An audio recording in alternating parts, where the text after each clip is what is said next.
2014 में सरकार बनने के बाद से ही केंद्र की मोदी सरकार पर भगवाकरण के आरोप लगने लगे थे और ये आरोप कोई और नहीं बल्कि देश की तमाम विपक्षी पार्टियां सरकार बनने के बाद से ही लगा रही है। इतना ही नहीं, विपक्षी पार्टियां सरकार पर देश के संविधान निर्माता बाबा साहब अंबेडकर के विचारों को मारने का भी आरोप लगाती रही है। अब इस मुद्दे पर कांग्रेस उपाध्यक्ष राहुल गांधी ने मोदी सरकार पर तीखा हमला बोला है। राहुल गांधी ने कहा कि मोदी सरकार बाबा साहेब के बनाए संविधान को पंगु बनाना चाहती है।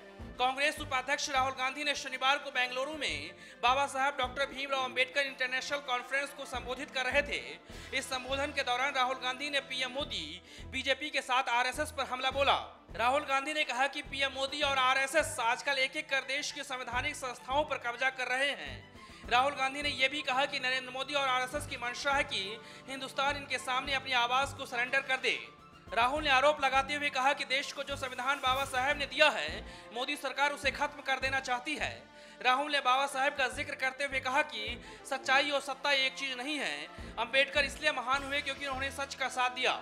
राहुल गांधी ने अपने भाषण में हैदराबाद विश्वविद्यालय के मृतक दलित छात्र रोहित वेमुला के साथ अखलाक का भी जिक्र किया।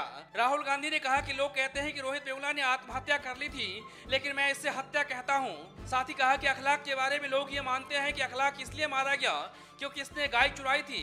ये सरासर झूठ है। राहुल ने कहा कि अखलाक की हत्या पर सवाल उठाने के बजाय वे लोग इस पर बहस कर रहे हैं कि फ्रिज में रखा गया मांस मटन था या बीफ। Bureau report, national.